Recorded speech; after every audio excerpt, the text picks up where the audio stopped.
Hi, this is Rock. I am president of Noidum International. I'm glad everyone could join. Just remember at the bottom of your screen, you have a couple of things like polling and chat. I think we're going to be using the chat so you can ask us questions, say hi, and whatnot. I hope everyone's okay and surviving this really terrible moment we're in. I'm got a little bit of a cold, but I think I've had that from traveling so much. And so the office here is still running. Some of us are working from home. Some of us are still doing the shipping of the products back at the office. We're trying the best as we can to keep things going and make sure to support as much as possible all you guys doing this work out there. We just want to thank you guys for supporting us, and we're really hoping things will go back to normal as quickly as possible. It's probably going to take a while, but one advantage is with our product, I guess you can do Mocap at home, not the ideal place, but at least keep your projects going. We have a lot of people doing a lot of projects all around the world, and some people are suffering. A lot of the production, a lot of the large-scale production have been shut down, and a lot of the people all the people that were doing live events, of course, their events have all been shut down. So that's really unfortunate. But gives us some time to be a little bit creative, and hopefully, we can entertain you a little bit with these webinars. I'm not half as entertaining as the other people here, like Daniel. But what we're going to try and do in these shows is kind of like, go over, get questions from you guys. Any of you have questions, go ahead and put them in the chat. We're testing this new system. We know we maxed out at 100 people. I think we had 99 people sign up today. People will be able to watch it afterwards, I think. Is that correct, Daniel? Yes. Yes, people will be able to. Yeah, and we'll get other people, a lot of our partners to join in the next couple of in the next 2 weeks. People from Notch, people from Real Illusion to join in and in these kind of webinars. This platform seems to work. We're also going to try and do some things on Twitch as well, a little bit more entertaining. But yeah, try and keep you guys as entertained as possible while you're stuck at home, trying to make the best of it. But hey, number one, everyone, just keep yourself healthy. Keep your loved ones healthy. Keep, especially if you have parents or older people in your family, make sure that you stay away from them and convince them that this is serious and it's not really worth dying for. So, let's try and get through this all around the world. Like I said, all our events that we were supposed to go to have been canceled, including the Olympic Games today. So unfortunately, we won't be going there. But people's health is more important than that. So I think what we're going to do in this series of webinars is kind of go over some basic things. I think go back to the basics. And I think one thing we forget about Perception Neuron and our Mocap offering in the Perception Neuron suite is that this is a professional piece of equipment. And oftentimes we have people that ask us questions or get frustrated with the product. And I think what we've seen from visiting and meeting with a lot of those people is basically they just think that putting it on, it's going to start working the instant they put it on. But that's kind of like asking somebody to buy a $5,000 camera from Canon and telling them that the second they get it out of the box, they're going to be able to take pictures like professional photographer. It takes a lot. It takes a lot of knowledge. It takes a lot of learning to be able to do those pictures. And the same thing with motion capture. We call ourselves a professional piece of equipment, but more like a prosumer. We want to make it accessible to advanced consumers, but there still needs to be some rules you need to follow. We are a scientific piece of equipment made up of very, very sensitive sensors. I mean, imagine if you're using your cell phone and you're going around with your cell phone around the world. I know we always have this problem where our map gets messed up by the GPS, and we have to twirl our phones around to recalibrate. So imagine if something as common as a cell phone is suffering from that. We have 17 to 32 sensors on the body, which are very, very sensitive and which need to be treated as scientific pieces of equipment. So we're not a turnkey, and we'll never sell ourselves as a turnkey magical product. At least not for now. It's still a professional product that needs a lot of training in order to use properly. So that being said, I think I'm going to pass it on and stay in the background and let you have a last look of our beautiful beach here. Awesome. Pass it on to Daniel, and we're gonna talk about, starting off with the 3 basic things. Oh, should I talk about the good news? Yeah, you could say good news. Yes. Okay. So the other thing is to help you guys while you are at home. We're gonna drop the prices on Perception Neuron 32 version 2.0 and Perception Neuron Pro. So we are going to take the price down from Perception Neuron 32 from $1,799 to that's $1,800 to $1,500. So you can now order it, I think, starting today if the price have been updated on the website. Yeah, later today they'll be updated. They'll be updated. So just wait till. Yes. And that you don't need any coupons. Just go ahead and go buy it. It'll be like from $17.99 to $14.99.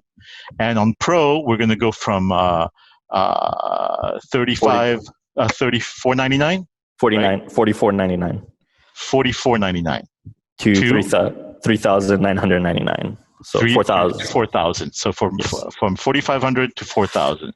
So that's a $500 discount. So hopefully that will help you guys out and let other people know. The thing is, we're still shipping and we're still delivering as long as UPS and FedEx are delivering. You can get it over to you, but we're having a drop on those 2 products. We don't have a drop on Studio yet because we're fully back ordered on that product, and it's just recently launched, but hopefully we'll be able to do some good pricing on that soon and before the end of the year. Yes. But for those 2 other products, we're definitely dropping them as of today. Just keep looking on the website. Okay. Yeah. I hope that helps everybody. Yeah. Go ahead, Alex. Yeah. Just to jump on that, because the pricing's being updated for the standalone products, all our bundles are going to be updated as well. So from iClone, you're going to be able to see the original Perception Neuron. Then you're going to be able to get a package for under $3,000 US. Completely unheard of, as was the new bundles that we're introducing with the Perception Neuron Studio, as if you're an educator of a student. We're going to be updating our academic pricing to make it a lot more accessible for all of our creators and users and those in academia to get motion capture more easily available for them. Yeah, and then it's always been our constant goal is to make really motion capture as affordable as possible. So that's what we keep trying to do, and we're going to keep trying to do, no matter what's happening in the world. So I hope you guys will take advantage of that and pipe in, let other people know. More than happy to. There's no special discount codes. Just go ahead and order online. Hopefully by the end of today, if not at the latest by tomorrow. Yes. So that said, let's talk about the basics of mocap with who do we have here? We have Mr. Daniel, our head of support, who a lot of you guys have talked to, who's the hardest working man in motion capture. Only seconded by Mr. Ari from our West Coast office. Mm-hmm. Are you there, Ari? Hello. Yes, yeah. I'm here. Yes.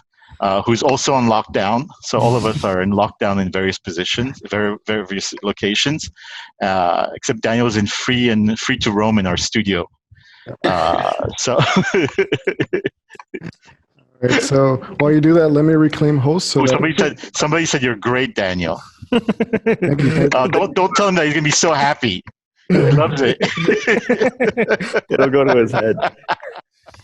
Okay, now I've thrown him off. Okay, right. I'm going to pass you on to Daniel, and I'll stay in the background and answer any questions. Perfect. So I'm just kind of setting up. Bear with us, guys. This is the first webinar. Okay. So just hang in there while we figure the little kinks here with the situation with setting up. So I'm just adding more people here with the video so everyone can jump in. Alex, I believe you have video. You should be able to get video connection there. All right. I stopped my video so it wouldn't kill our bandwidth as well. So. Yeah. All right, perfect. So I got Alex there with me. Ari, I believe you can also jump in as a video as well if you want to. There we go. Hello. All right, this is the whole team, guys. Perfect. So let me share my screen so everyone can see my quick presentation. All right, can you guys see my screen? Yes. Yep. All right, perfect. So I got a little presentation for everyone so they can tag along and also use that as a reference so everyone can, be on pace with this. So this is the first video stay at home webinar series 1. Just a quick brief introduction. You guys know me from support. Alex, he's a marketing director here. Ari's our West Coast operations. You just heard Rock talk to you guys in the background. So this is more or less the whole entire team that's here. Oh, if you scroll back, you'll be able to see James, who doesn't have his video feed on. And also James. Oh, James. James, yeah. All right, From our LA office as well. All right, great. Yeah, that's James. Who's our Mocap artist there. And just kind of putting there for everyone to see the pricing.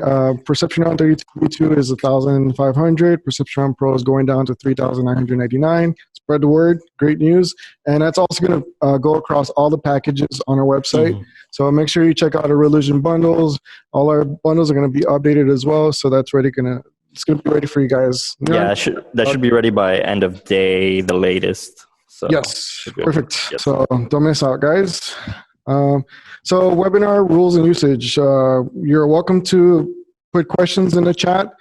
Keep the chat rated G. If you have any other questions that we missed, make sure you guys email us at contact@neuromocap.com.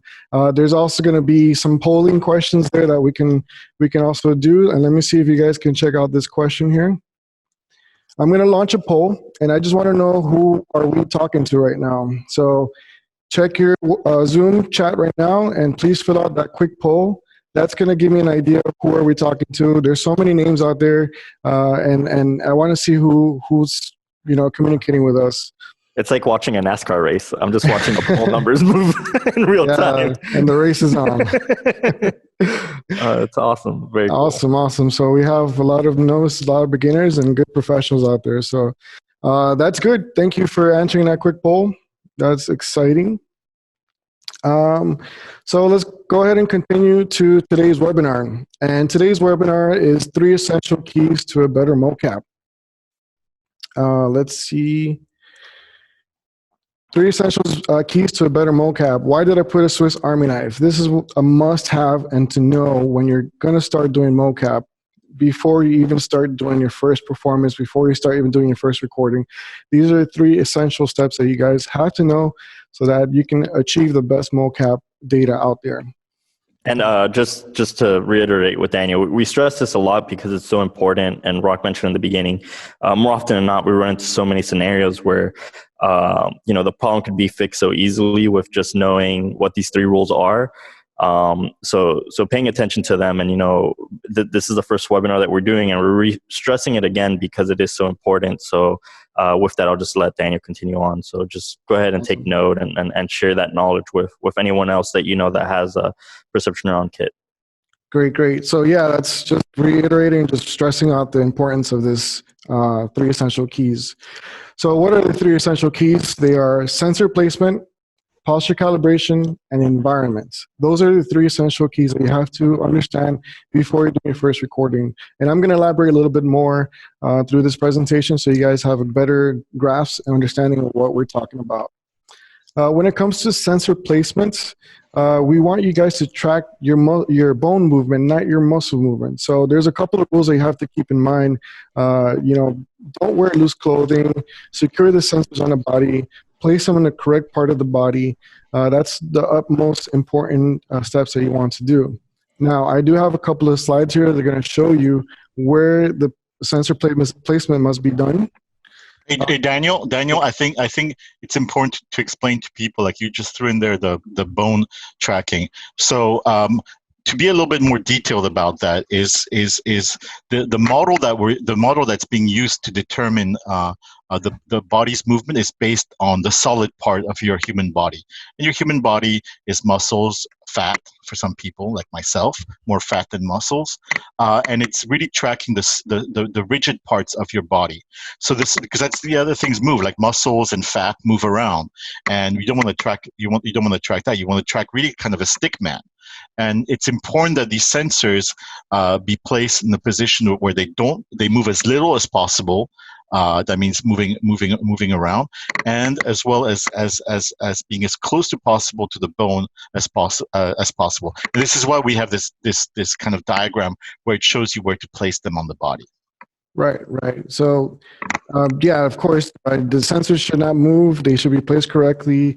And even after you do your posture calibration, they shouldn't be moving at all. So no displacement after you put your sensors on. And the thing that we see, and Alex can tell you this from us traveling around in ARI as well, is we'll see a lot of people like put these on top of sweatshirts and sweatpants, Yes, and things like that. And that sounds like something so minor, right?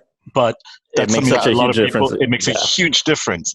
So, we're not asking you to wear tights, although that would be the best thing, but don't wear loose clothing, and don't, wear something where the strap is really tight on the body and the sensor moves as little as possible. Right. Sports equipment is always Sports, yeah.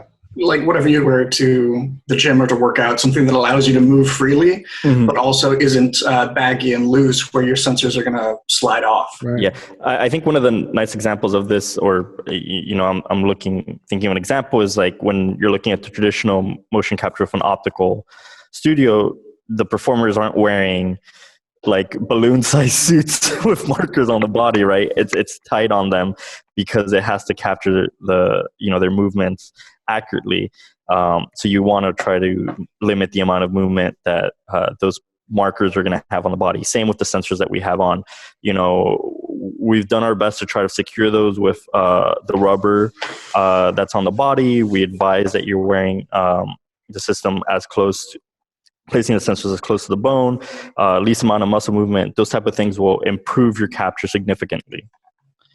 And that's also with our new strap system. You'll see that on the underside of the Velcro straps, they have rubber that's been put down to help keep it in place, to keep that strap from sliding around.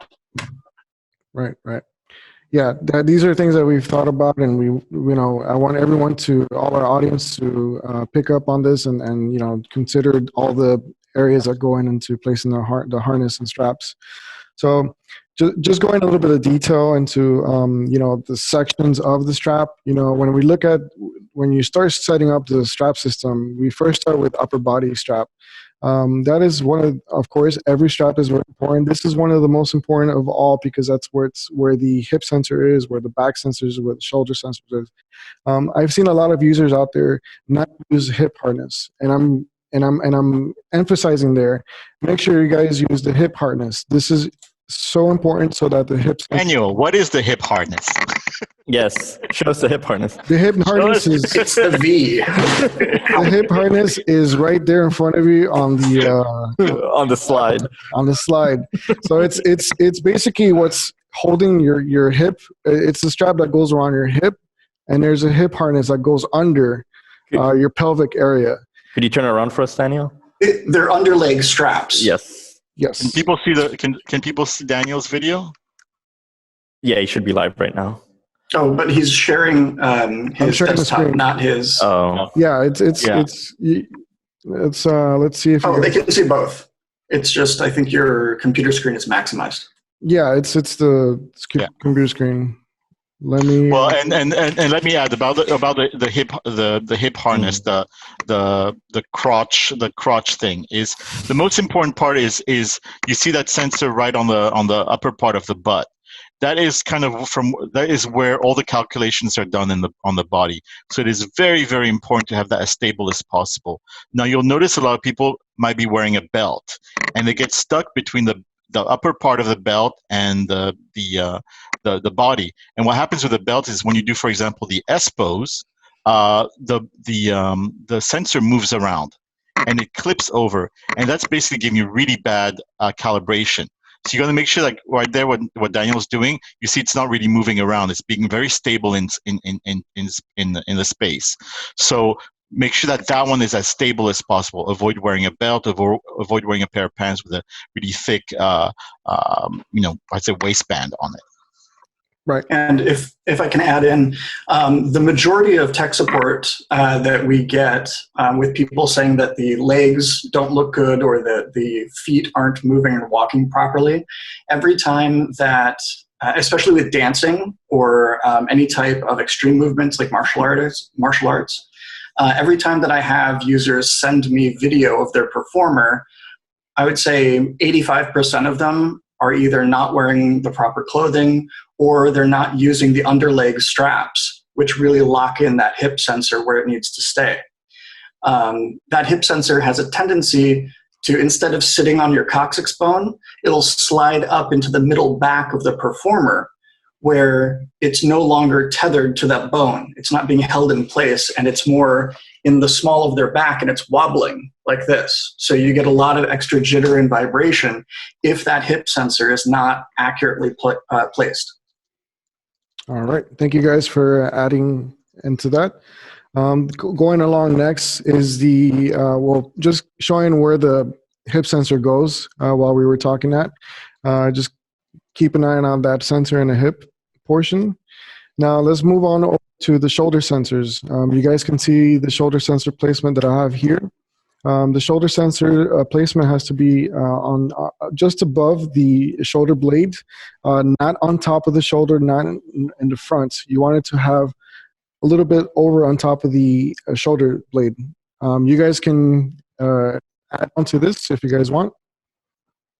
I think we see a lot of people putting directly on the shoulder because they think, oh, shoulder, so they stick it right on top of the shoulder. That's the wrong position. It needs to be slightly over, never on top of the shoulder, always slightly below the shoulder.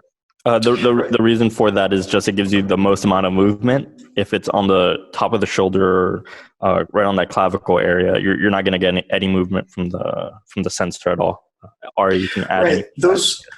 The data from those three sensors basically creates the upper back segment of the body. And so you see, go ahead and give me a T-pose again. And you see how little vertical movement those sensors have. So go ahead and relax. So if you place those sensors on top of the shoulders as you go into a T-pose or lift any of your arms, you're actually causing the entire skeleton to sort of hunch forward. And you'll get character models where instead of them looking like they're standing up straight, they'll look like they're hunched over. And that's not what we're targeting. Yeah. All right. Great. Thank you guys for adding to this. I hope you guys are enjoying this webinar. We're all pitching in, just making sure everyone gets the whole, important points to operate the suit. So again, I'm just reiterating with the shoulder blade where the sensor placement should go, more or less in that location. Now let's move over to the leg sensor placement.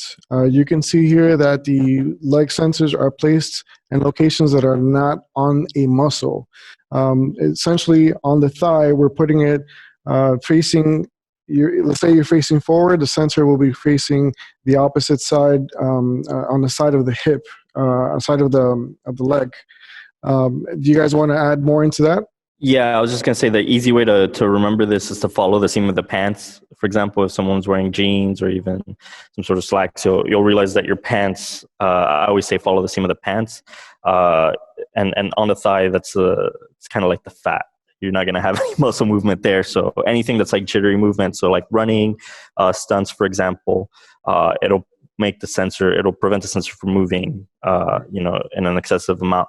One of the things that we see, unfortunately, especially for customers in Japan and Korea, they tend to place that sensor in the front, which is incorrect. I don't know if we have any listeners on the show that are from Asia, Japan, but you want to make sure that, like Daniel mentioned, you want to make sure that sensor on the upper thigh, on the upper leg sensor, is to the side, following the seam of the pants. I think it's one easy thing to do is basically touch the side of your leg. You'll be touching the bone much faster than if you touch the front of the leg, right? And that's why we put it there, because it's the closest to where what's the bone called, the upper leg bone? I don't know. Femur? Femur. No, is it the femur?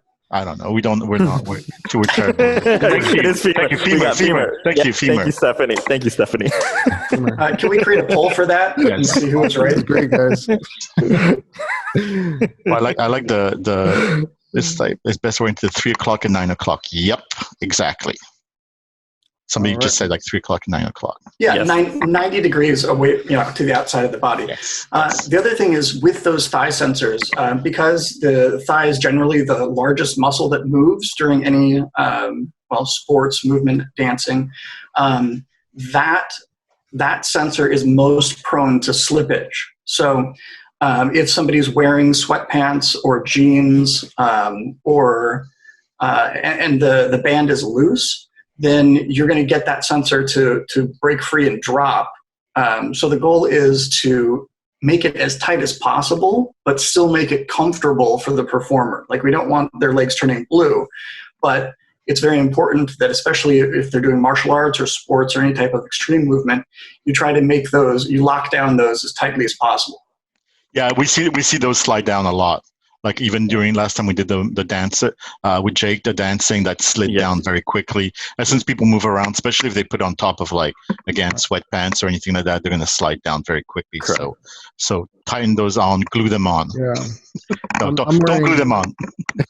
I'm wearing tight jeans for this, believe it or not. So, I mean, it's just to maintain the sensors from moving around as much as possible. Avoid loose clothing. So thank you guys for adding to that. Just going into the next section, which is, the lower leg and the feet portion. With the lower leg, the sensor, we're at, there's a portion right below the knee where we have the shin bone. That's more of the location where we want to put the sensors on. You can put them either straight forward, or you could put them towards the inside of the leg. Do you guys want to add more into that to see location? Yeah, just touch your leg. You'll see there's a bone there. I mean, even all of us has like the shin bone, so that's actually the closer it is to that bone, the better. Right, the closest it is, and of course, with tight clothes, you can get there. You can maintain the sensor much better. If you have loose clothing, it's not going to work because it's just going to be bobbling around. Now, with the feet sensors, we have, we were explaining to users that you want to put the feet sensors not directly on top, parallel to the floor, on top of the feet, but you want to put them a little bit of offset. Now, this changes between, if you're doing barefoot or if you're doing shoes. You always want to keep that in mind. Always put it offset towards away from your pelvic area. So you guys want to add into that a little bit? I think the gentleman, or I know somebody used the analogy of the clock. So you're thinking 11 o'clock and 1 o'clock. So not at noon for both of them. You're just putting them offset away from the center of the foot. So at 11 o'clock and at 1 o'clock on the other foot. All right. Yeah. Perfect. Pretty 11 o'clock on the left foot and 1 o'clock on the right foot. Yeah. All right. That's actually a good analogy. Yeah. Thank you, whoever did the clock analogy. Wait. You're skipping, Daniel. Yeah. The arms, the most important. The arms. Right. Okay, I don't think you have a slide for the arms, so you're gonna have to switch over to your beautiful self. Once you switch to yourself, that is one of the most important thing that we've learned about the arms. Okay. So again, Daniel, go ahead with the arms, and we can go. There are a couple of tricks that we've heard about. Okay, so I'm facing forward so you guys can see the level of the sensors are right now. They're flat. And my apologies, the camera is a little bit offset, so it might look not uneven, but you want to make sure that the sensors from left and right are even. You don't have one sensor too high, one sensor too low. You want to make sure they're even throughout. Upper arm, lower arm as well. For the PM Studio, we're actually placing the sensors just above the forearm. For Perception Neuron, Perception 32, the sensors are actually a bit closer, a little bit middle. Daniel, your audio is crackling a little bit. I think you might need to change channels. Okay, I think it's okay. Much better. Oh, they're better. Yeah, Yeah, perfect. Okay, good. all right. Yeah, I just got to be in front of the antenna. Sorry, guys. Okay. So yeah, you want to make sure the level of the sensors are about the same for left and right arms. You don't want to have it. You don't want to have one too high, not too low, and then it's going to cause a mess with the posture calibration. So always keep that in mind.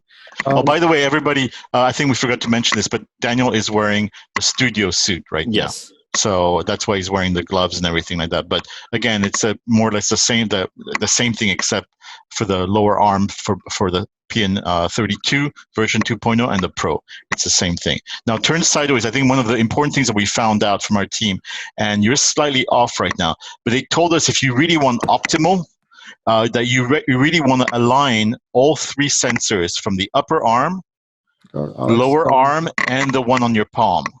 So if you look at the person sideways, like we're looking at right now, and did you see how Alex just went from his house all the way to the studio in 3 steps? You're supposed to do social distancing there. You better wash your hands after. That was in my personal. That was directly. Distance, yeah.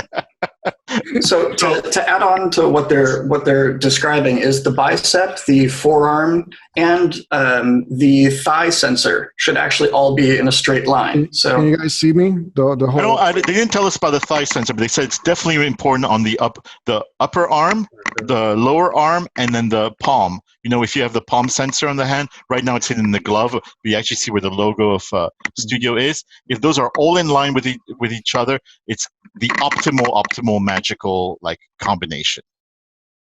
Right, and you also want them in line with the thighs. That way you can just look right at a straight line and see that everything's lined up properly when they're in an A pose, when they're standing, in an A pose properly. Yes, sir.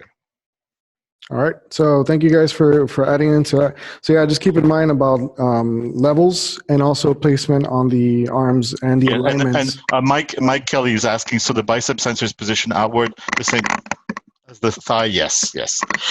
Both arm ones are facing outwards. Perfect. All right. Thank you guys. Thank you. All right. So just moving on to the next portion.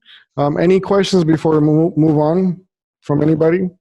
I think so. In this first out of 3 commandments, or you call them what? I call them the 3 commandments. You call them what did you call them, Daniel? The 3 essential keys. 3 essential keys. Yeah. I call them commandments. The 3 commandments. So you've spent all this time putting the sensors in the right place.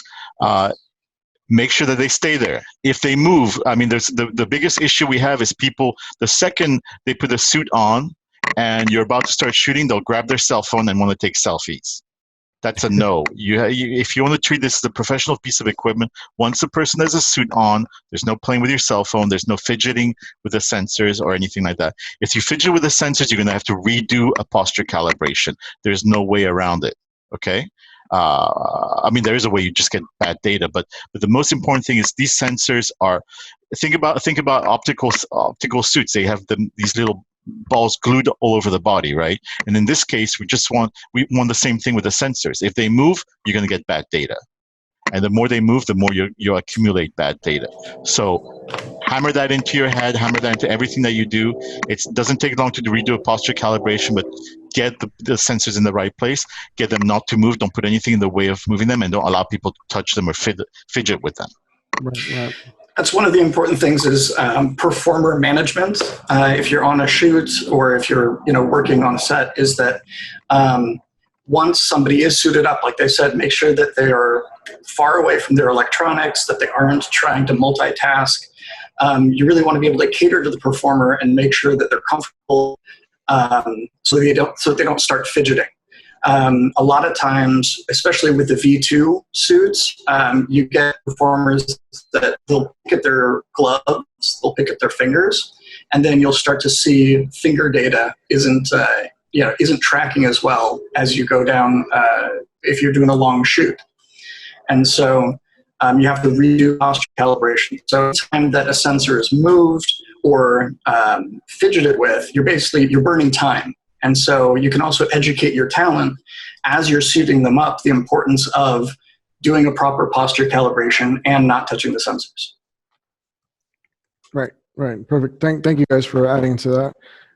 So that covers the first section with the sensor placements, management of the sensors, a little bit of training so everyone can also follow along with, protecting the sensors from moving or anything like that. So the next section here that I was going to bring up is the posture calibration, which is our number 2 essential keys. There's a couple of important points that I want to bring out here with posture calibration. Posture calibration helps the sensor understand where they are placed on your body. Therefore, it's important to select your body size before you're doing posture calibration. Make sure you have enough room where you're doing a posture calibration. Don't shuffle your feet between the poses.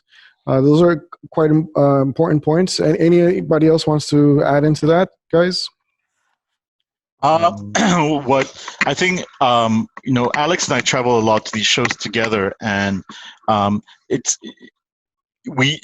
think as human beings, sometimes we don't really perceive how we are standing, and it's the number of people we've seen do a T-pose, for example, with arms either pointing up or pointing down, even though they thought they're doing a perfect T-pose, or doing an S-pose leaning forward is incredible. And I think that's why it's really helpful to have a buddy or somebody that stands there and says, okay, well, your arms are not straight down, they're slightly pointing forward, or they're pointing backwards. These calibration poses are very short, so just to have somebody stand by you and say, okay, A pose, and then make sure that their arms are straight down. Sometimes we just hold them down a little bit just to make sure that they're in that position. On the S pose, I think a lot of people lean forward. If you see the diagram there, it's an uncomfortable position, very uncomfortable. But a lot of people tend to lean forward. They think they have their back straight, but they're leaning forward a lot, actually. And on the T-pose, again, I think some people have their arms pointing up or pointing down or whatnot. So I think it's important to have a second person just kind of check, keep you check. Again, great calibration will give you great results. Yeah, have a spotter, or even put a mirror in front of you or something like that, or even record it with your phone so you can have an idea of how you're doing it. We tend to do it, we might think we're doing it correctly, but we all might have a little bit of offset. We don't realize it until we actually do it, or we see it. So those are a couple of tips that we can share. Daniel brought up a good point about using mirror, especially with all of us being at home. We don't have the accessibility to have someone do mocap with us. And, a lot of our users are, small independent studios, creators at home. So just having even a mirror in front of you as a reference to kind of make sure as a guide that your sensor placement is correct, that your posture calibration is correct, will also improve the overall capture that you're going to be, recording. Can I highlight some common errors that I see with posture calibration and ways that I talk to talent about fixing it? Let's see if I don't think can people see Ari? Let's think I got control of it. Yeah, I want to make Ari highlight him. No, Ari. Make me full there screen. You go. That's Ari. All right. Hello. Sorry, I have my accoutrement of things. I'll get those out of the way so I can stand up. But that's additional tech to show you guys when we get into that. But when it comes to posture calibration, so what I talk with, when it comes to an A pose, you usually want to have your shoulders sort of rolled back a bit and your arms as straight down by your side as possible. You're basically trying to be a human stick man. And so if somebody is just in a relaxed A pose, their hands tend to come forward instead of being directly by the side. So you can ask them to roll their shoulders back a little bit, and that really gets the bicep, the forearm, the hand sensor, and the thigh sensor all in a straight line.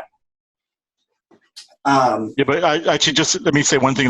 Do that A pose again, and see how Ari thinks he's standing up straight. But actually, his lower arms are pointing forward. They're not straight down. Yeah, he actually needs to.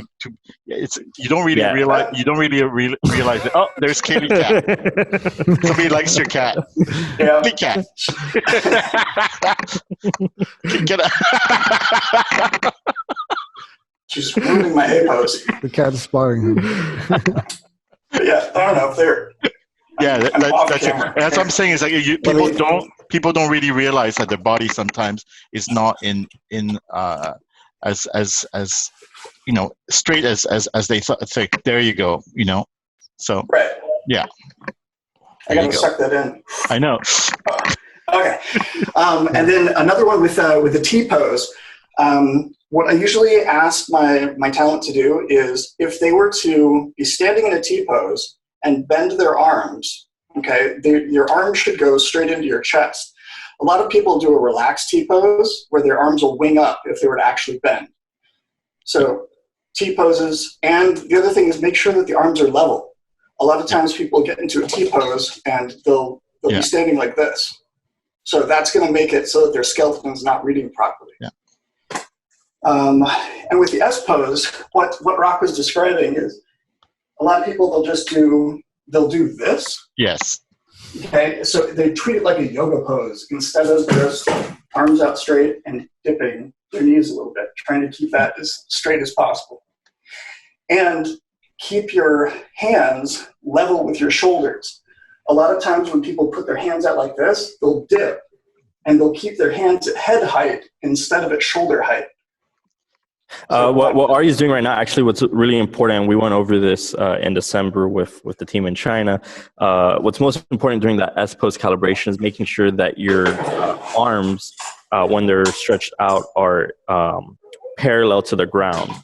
So, like as you're lifting your hands up and down, that's what's going to give you a bad posture calibration. Yeah, your arms have to be parallel to the floor. This is good. Yes. This is bad. This is bad. Right. This is good. Parallel to the floor, yeah. And that's why, again, the second person or a mirror really, really helps in getting those postures right. And most of us don't realize that we're doing it the wrong way. It's just it just helps, and those little things make a huge difference. Somebody was asking us how deep do you have to bend the knees. You don't have to do like a really hard like you just have to bend them a little bit. I mean, it's not that you just need to bend them. That's it. So it can calibrate that part. Yeah. And I was gonna say there's some assistance. Making sure that the chair is magnetic free. But you could use like a bar stool or like a small chair if you want to sit down to do that S-pose calibration. Again, making sure that your hands are parallel to the ground, which is the most important thing. And the other thing if you have the V2 suit with the gloves or the studio suit, when you are in A pose, your hands should be paddle hands down by your side.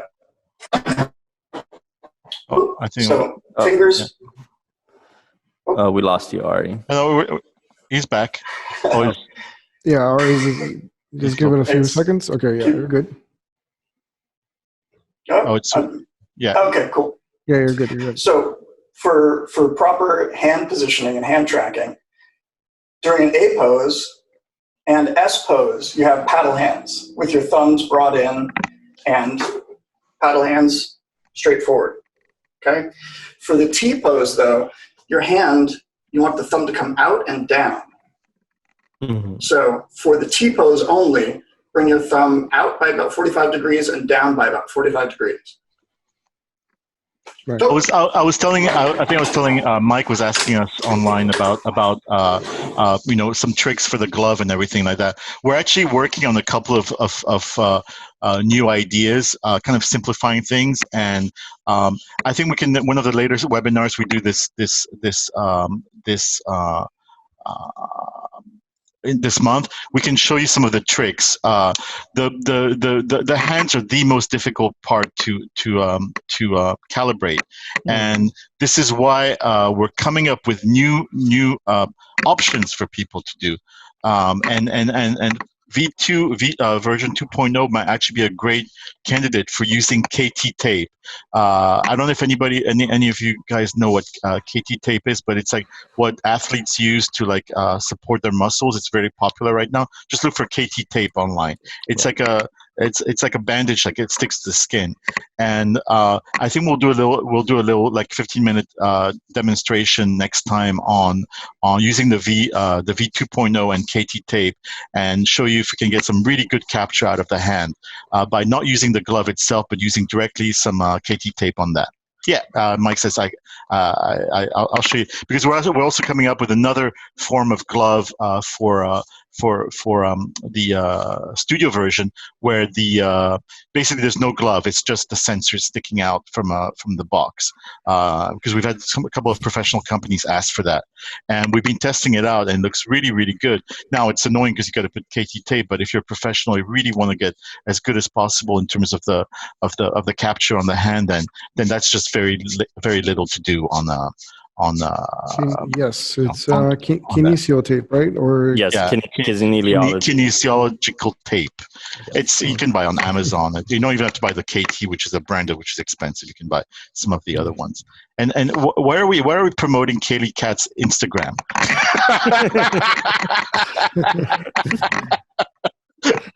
Yeah, we do love. I don't know. We do love animals at Noidem. So we have dogs, fish, cats in our offices in Miami, as well as and that's plural. We have quite a few of each one of those, and our LA team has Ari's Kaylee Cat, who has her Instagram. Oh, James has a fantastic puppy as well. And James has dogs as well that sometimes have stomach issues. all right. So, Perfect. sorry, going back to Daniel. All right. Well, you guys kind of went already through my next slides, which is a couple of pictures of showing you what the placement are. Yeah. Sorry to jump the gun there.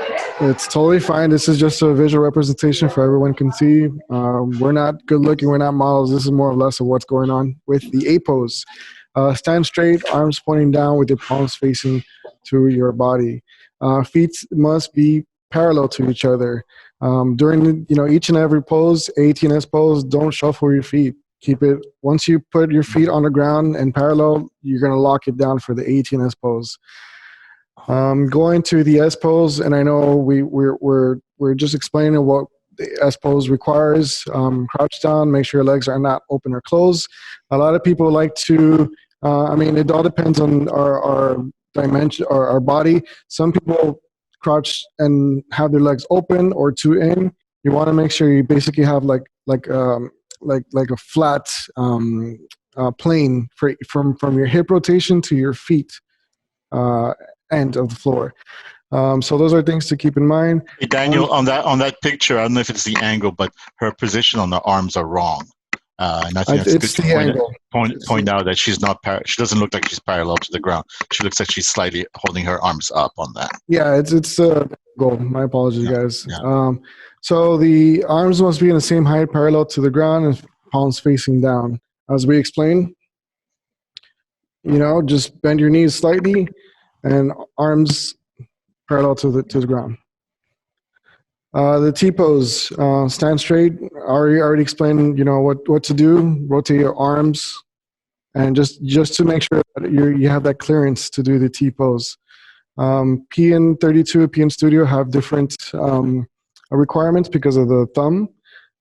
We put it here. Thumb must be out 45 degrees out, 45 degrees down. To be honest, it's more or less like a resting pose for the thumb. Any introduction from anybody, guys? I think I don't want to say stupid, but like things people do that mess up.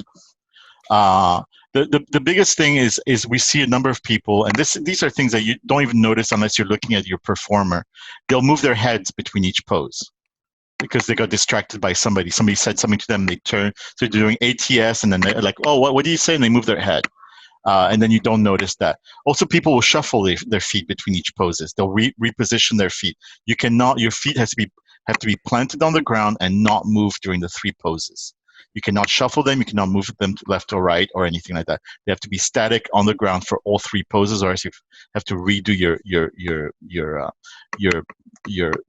posture calibration. Same thing with the head. No moving left or right, looking left or right, up or down. Your head has to be static during all three positions. That's super, super, super important for that. That's a common issue where if my talent can see the monitor that I'm capturing on, they're more interested in looking at their skeleton, kind of moving around during the posture calibration rather than focusing on proper posture calibration.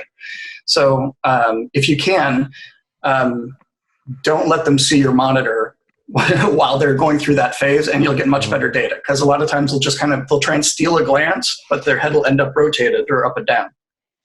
Another thing too on the feet, how far, a lot of people ask us, how far should your feet be apart on the floor when you plant them down? They need to be parallel. The number of people that say, "Oh, my feet are parallel," and I see them like ducks with duck feet pointing left and right. You really have to force. Nobody's feet rests parallel to each other. That's not natural. You actually have to force yourself for your feet to be parallel to one another. I actually caught Daniel the other day with him. He was doing it, and his feet were slightly off left and right. And I said, they're not parallel. Really push your feet in to be.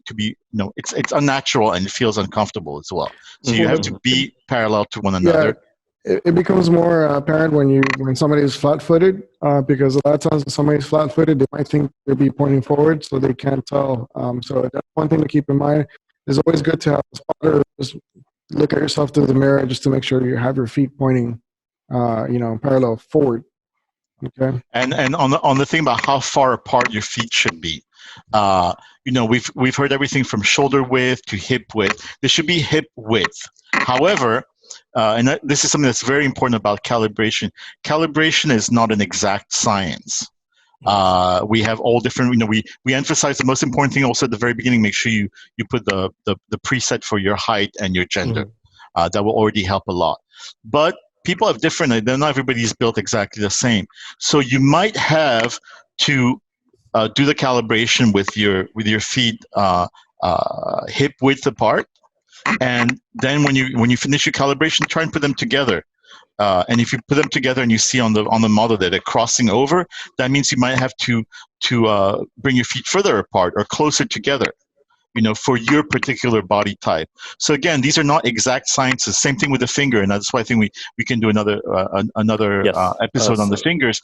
The angle of your thumb depends on the type of person. This 45 out, 45 down is a recommendation. However, everyone's hands are so different that you can trick the algorithm by simply overextending your finger. Like I always give the example, for me, for example, I have long fingers, so I tend to overextend my hand, almost like have the fingers pointing up slightly, and I get much better calibration on my finger than if I just keep them straight. Yeah, there are certain tricks that you have to you have certain tricks you can do that. Perfect. Thank you guys for adding. Anybody want to add to that? Mike was asking something about he has an extreme duck foot. If you have extremely, I don't know. We have to try that. Yeah, we have to try that. We'll have to try that. I like people throwing things at us that are not normal. It's like, wow, thanks. All right, so moving on to number 3, the last of the essential keys here, guys. The environment. Environment is our last. We do. Anybody else have anything else to say about the calibration? Anything else that we missed on that? In terms of clarification. Things around the calibration process. I was going to say, make sure that you not afraid to recalibrate. If in doubt, recalibrate. Right. One tip I'm going to share with those Perception Neuron 32 users out there, when you're doing, this is the one that requires a steady pose. The steady pose, you can well enough do the steady pose standing up. What I like to do is put my hands on my stomach and maintain a steady pose and not move my muscles, my bones. And you can do it standing up if you want to. This is one little tip and trick that I give to our users out there when they're operating a 32. You don't have to be sitting down. You actually get better steady pose if you're standing up, or optionally you can put their steady pose separately. I think Ari can add a little bit more into this, where you could put the suit on top of a clean table. You can perform the steady pose there if you want to as well. The point that I want to do is that a lot of times when users are sitting down and doing a steady pose and they walk into the A pose, they're still in movement. And when the A pose is going... Daniel, just real quick, sorry. Could you make sure that you're spotlighted on? Someone says that they can't see on your screen. Or maybe they can't see you. Just make sure that you're... Yeah, I got him. Okay, great. So yeah, I just want to pass along this tip for the Perception on 32 users is that what happens if you're sitting down and doing the steady pose and then you walk into the A pose, a lot of users are still moving during the A pose going on when it happens, and that can cause data problems, quality issues with the posture calibration. Mhm. So I would suggest just to do the steady pose, standing up, put your hands on your stomach, and then continue to the A pose, T pose, and then S pose. Just a little quick tip that I can share for those Perception on 32 users. Anything you want to add, Ari, to that section? I mean, honestly, I don't think I don't do the steady pose when the suit is on the talent. One of the the purpose of a steady pose is to let you know if any of the sensors, because the 32 sensors are so small, they're prone to being magnetized or magnetic interference, and so whenever I'm getting ready to do a shoot with the 32s, I'll build the suit on a table and then connect it to the computer, make sure that all of the sensors are inserted, and verify that it connects to the computer. And then with it sitting static, not moving on a table, I run the steady pose and obviously uncheck the other calibration poses. And this will tell me if any of the sensors are sending movement data. That means they need to be recalibrated. And if the suit is perfectly fine, and after I run a steady pose, the skeleton, it'll be all mishmangled because it's, not on a human being. But if it's not moving, then I know that all of those sensors are good and ready to go for a day of calibration or for a day of capture. At that point, I'll disconnect the computer from the suit, put the suit on my talent, and then run the other three calibration poses. That's a really good point, Ari. Okay. Yeah, so, I think that's a really good trick. That's a really good trick. We actually told that to a lot of people to do it that way. I just find there's a lot of frustration when people they're suited up trying to run the steady pose because their talent, it's very difficult to not move. And that's the whole purpose of the steady pose, is to just inform you if a sensor is sending movement data when there's no movement. Right. So that's for Perception on 32 out there. But one more thing about before we jump over to environment. It's actually something that's probably one of the most important things. I keep saying everything is the most important thing, but this is part of the three commandments. Is where do you do your calibration? And this is where we're going to go into environment. And Daniel's going to go into detail in environment, but the most important thing is identify a spot in your performance area with the best environmental factors. Magnetic free range. Yeah, magnetic free. Yeah, the best environment. And you'll see this in all the professional studios. They actually have a spot marked for calibrating all their inertial suits, whether it's our suit or Xsense or any of the other ones.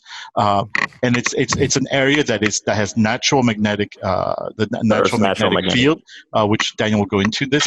But that is the most important part. If you do a calibration in a good spot, you will get good results, even if you go into really bad areas. If you do a calibration in a bad area, then you will get bad results all the way throughout. Yeah.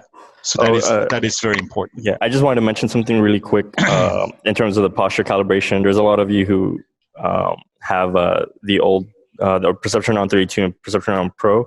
The posture calibration for that is an A pose, an T pose, and an S pose. The order of that changed for studio.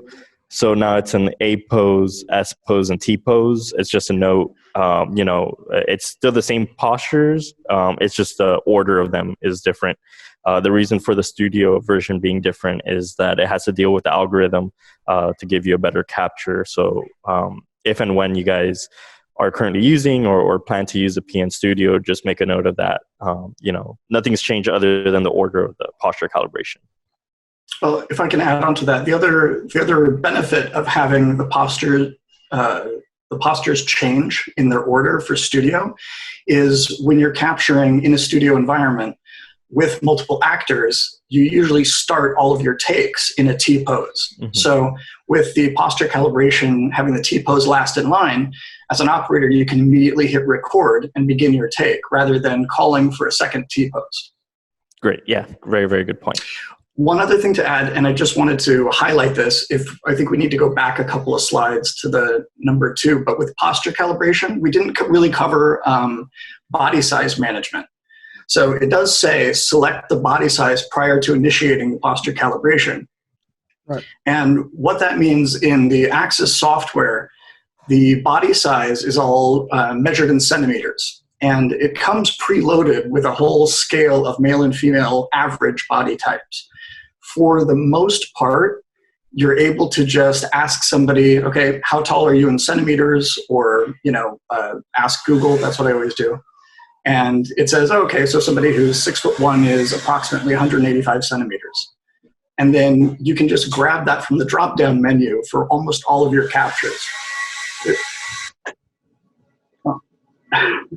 So checking the body size manager drop-down menu is a much faster way to get the right body size of your talent rather than thinking that you have to do like a custom measurement of everything, which you can do, but for most captures, it's not necessary to be that dialed in. Right.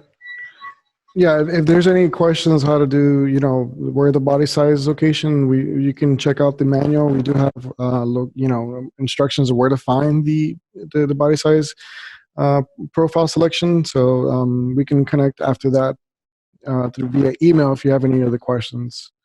So, Yes. All right, thank you for adding to that. And so just going forward to the environment. With the environment, we have different sections that you have to keep in mind. You want to perform a visual survey. What does that entail? You want to avoid any active devices that can interfere with the sensors. Now, our sensors are using IMU sensors. IMU sensors are dependent on the environment, magnetic field environment. When you're operating in a default magnetic value, Earth value, which is between 40 and 50 microteslas, the suit will operate ideal in the most the best area possible. Now, how can you tell where your area is?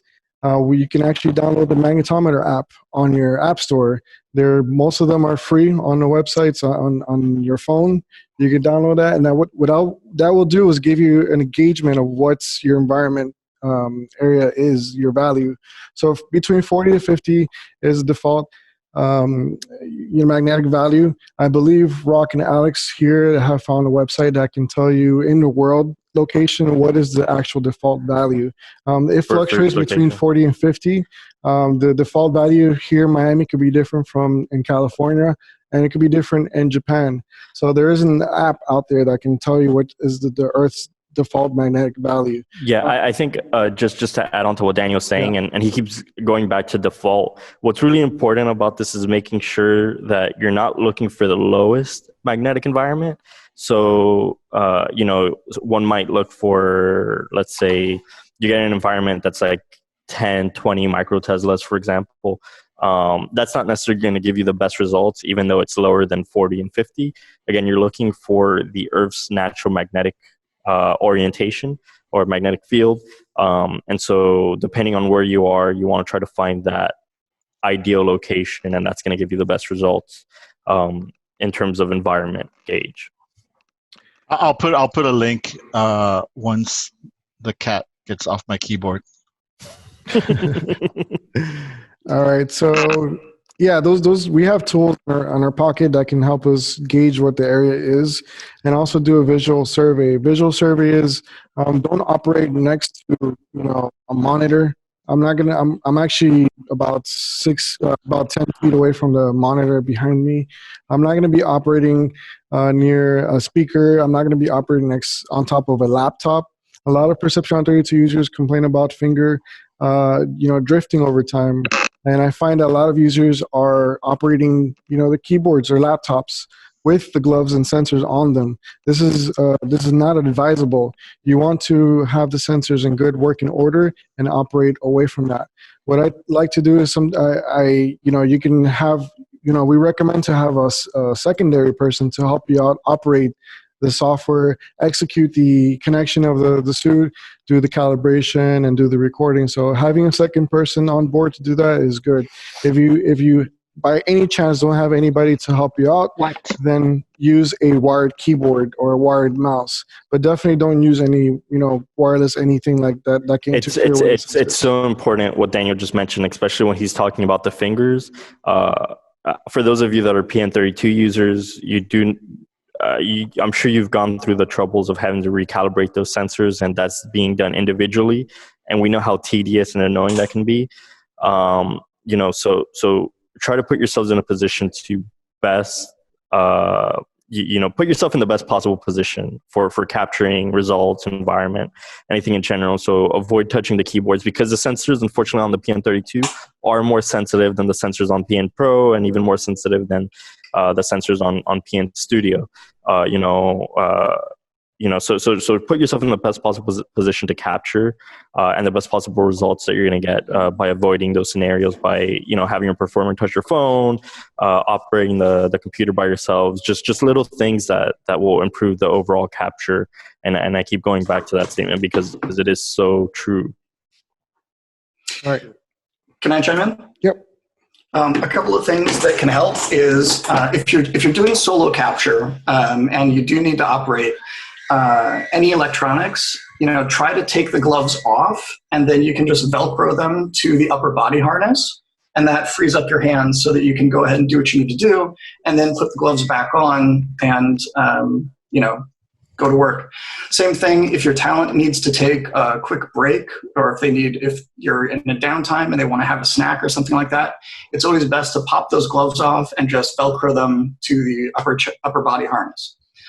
Other things that help, if you do need to operate a computer, don't use your laptop don't use your laptop keyboard, and definitely not the trackpad, because that's where the highest magnetic field is. It's right where your motherboard and battery and speakers are. If you can, get yourself a wireless USB keyboard that has battery powered in the back, so that you're away from it, or a USB tethered keyboard also works. And if you need to use a mouse, it's best to use mice that don't take AA or AAA batteries. If you have ones that have a USB rechargeable battery in them, they usually have less of a magnetic field. But again, pop the gloves off and put them on your chest if you're going to be doing any extended work. Yeah, it's always best to avoid any contact with, operating of the systems, the desktop. Just try to avoid as much as possible, and or use those tips that Ari and Alex also gave out when you're working solo. Yeah, the main thing, if I can add, the main thing about laptops is they have speakers built in, and speakers are just giant magnets. So speakers are really like your nemesis in any of this. Headphones. Oh, headphones too, by the way. Yeah. A lot of you guys like have headphones and things like that, and you touch with your fingers, you adjust your headphones. That's a big no-no. So headphones are not, maybe you can use earbuds or something like that, but headphones are definitely a no-no. Yeah, a funny story on the keyboards, and it's not Ari's story. He was at NAMM in San Francisco a few months ago, and the guitarist for Lady Gaga, he had suited her up. He had suited him up in studio, Keyboardist. And the keyboardist, and he played the keyboard perfectly fine. But when he went to his Apple computer to do some stuff, that was where everything was going a little haywire. So that's just to show you how powerful the speakers are on computers. Yeah, Macs are MacBook Pros are notorious for that. Mine just is through the roof when I get close to it. Mm-hmm. Right. I was testing it in the most toxic, high pressure environment I could think of, and it was really still interesting how the gloves performed. So I was happy with it. Can I give an example of the magnetometer app while we're talking on the subject? Daniel has an image on his slide. So yes. Well, you can add once I go to the slide. Cool. Just a quick slideshow before you guys add more into this. Going back to the visual survey, don't be messy in your location. Be mindful about where you're working at. Have a clean environment. Make sure you can walk around. Make sure you can do your posture calibration, and avoid working near devices. This is a good picture, just kind of like an example. You don't want to do mocap. At my desk. That's what I thought. It's not your desk. But it's just kind of an example. Like we've seen everything from like, small spaces to big spaces. Avoid small spaces because you can't really do much mocap there. Give yourself enough room. The beauty of the mocap suit that we have is that it's portable. You can move around in any location, and you can work in your garage. You can work in a park or something like that. So just keep in mind of that. Going into the magnetometer app, this is a quick screen grab that I have with a magnetometer app that I use on my phone. They all differentiate from different, UIs, but they all have the same idea. They're basically looking at your micro Tesla, and that could be, it gives you a good value from about, negative values to positive values. And this is my phone, just a quick grab of my environment right now. In this environment, I have about 43 microteslas. So this gives you engagement of the area and locate any hotspots to avoid during the mocap. Ari, do you want to add more into this? Sorry. Yes. Daniel, by the way, somebody's question. Yeah, Daniel, by the way, 43 is exactly the magnetic field for Miami. It's 43.558. Oh, so that's pretty ideal. That's kind of what we have here. So this is a perfect location. Yeah. Awesome. Thank you. So for those of you at home, I put links for the physics toolbox. This is another magnetometer app that taps into. Oh. You need to spotlight your video. Okay, give me 1 second. Yeah. So this is the app that I've been using. It's called the Physics Toolbox. I put links to it in the chat menu. But what it does is it's measuring the magnetic field of where I'm at. And right now in open air, you'll see it's bouncing between, say, 39 and 40. But this is what we mean when it comes to environment and what's important. So here I have a desk, right? And this is a metal frame. It's 138. It's going. Yeah, it's 138. So, it's bouncing around 240, 430. This metal that's holding my desk together, it's going off the scale. It's at 400. So that is not an ideal place for me to build my suit. And as I move the magnetometer further away, you can see how strong the magnetic field is from that piece of metal. Yeah, I think that Ari brings up a good point in terms of how fast the magnetic interference disperses in an environment. You really only have to be elevated a few centimeters off the ground, or make sure that you're performing in an area like if for example a stage setting. You only have to have a few centimeters of coverage before that magnetic interference starts dispersing from a high contaminant area. Yeah, and this is just an example of why it's important to not use finger tracking or the gloves when you're operating on a laptop. You see how it's spiking over 2,000? Yeah. It's crazy. And your natural magnetic field for Burbank, California, 46. 46.6. Were those numbers correct? Did you guys see them correct, or were they inverted? No, that's correct. Correct. Okay. Yeah. So you could give the attention back to Daniel. All right, cool. Thank you guys for jumping in there. So yeah, just keep that in mind, guys. Magnetometer app gives you an idea of what's going on. Now, we don't want to discourage guys in saying that, you have to be careful where to operate. These are so sensible. You're operating a professional equipment. You have to take care of what area location you're going to be working on. You have to be mindful where it's operating. Like Rock said, this is not a Connect. This is not a simple sensor. No, this is a high-powered system that a professional system that we want to operate correctly. So these are tools that we're sharing with you guys so that you can operate correctly and use that for your next performance. On the next slide here, this is like an actor's mark. And I believe Ari can add into this later on in a bit. But once you do your survey of the area, you want to locate the right location to place your actor's mark. This is where you're going to be doing your posture calibration. This is where you're going to do your posture calibration and your zero pose. Yeah. Both of those are going to be very important. So establish the zero position and place an actor's mark in your environment. Ari, you want to add into that? So actor marks, they're very important for the talent in general. So they have a sense of starting, like where they should be starting a scene. But it's also, if you're going to be doing multiple suit capture, there's a whole process for lining up your actors in virtual space, in physical space, and running the software so that they're aligned in virtual space as well. I've got a video on that I can share with you guys. I don't know if we have it on the Noidum YouTube page, but I've got a link that we can share. Right. So yes, that's just more or less just orients the actor, and then it just kind of puts rules of engagement for everyone when you're going to start doing the mocap for zero pose and the posture calibration. All right. So I think that sums up everything that we wanted to cover. For the most part, anybody wants to add another topic, another insight? No, those were the three main points that you had there now. Okay. Perfect. So let me see, just kind of share my screen here with so this is Access Neuron Studio. This is Access Studio. And this is me just performing live. So you've been live this whole time? I've been live the whole entire time. Yeah. So you've been live.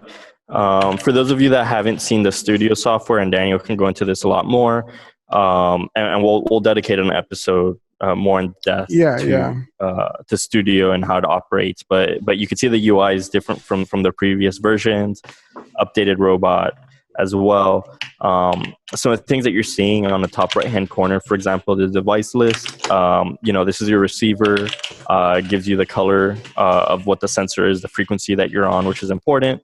We'll go into more detail in terms of adding multiple networks. You can have multiple receivers to give you, up to 100 meters coverage if you want to, how to add the gloves, the multi-contacts that we have, capturing, recording. So there's a lot of little things that are happening within the UI software, which is a lot more efficient, for the end user. Ari, do you have any questions on this or feedback? And Daniel can continue on. Not at the moment, no. Okay, cool. I just wanted to show everyone the Access Studio. I've been wanting this the whole entire show. And just, I guess we were welcome to close up, guys, and want to thank everyone who joined us for this webinar. We're going to communicate with everybody who joined us for this webinar, and we want your feedback so that the next show we can, hone in on what questions that you guys have. Can we do because there was some question, I know you're wrapping up, but in terms of, because you already have the studio here, and I was kind of mentioning, and James kind of answered a little bit in the chat. I'm sure we'll go more into detail, but can we talk about what some of the differences are between the Pro and the Studio? Because I think we in general get that question a lot, and these are the ones that look probably the most similar. So can we talk about, what the major improvements were in Studio that we don't see in Pro? I'll leave it for if Rock can answer that. Rock, are you still here with us? Yeah. Sorry, am I there? Yeah. Yes, I am here. I think we should just do a separate show. I think we can do a lot of these shows every other day or something like that, where we can just talk for a little bit about each of the different suits. Somebody was asking, for example, can you use the PN Pro suit? PN Pro software with PN Pro with a new software. No, actually, all the individual softwares are their own software right now. The biggest thing we have to understand with Studio is it's a completely new architecture. It's a new algorithm, and it's a new microprocessor and sensors inside each and every node on the body. There's actually 2 sets of sensors per sensor unit, actually, versus the other one, which has only one handles large dynamics, and the other one handles lower dynamics. So that's where you're able to do a lot more with it.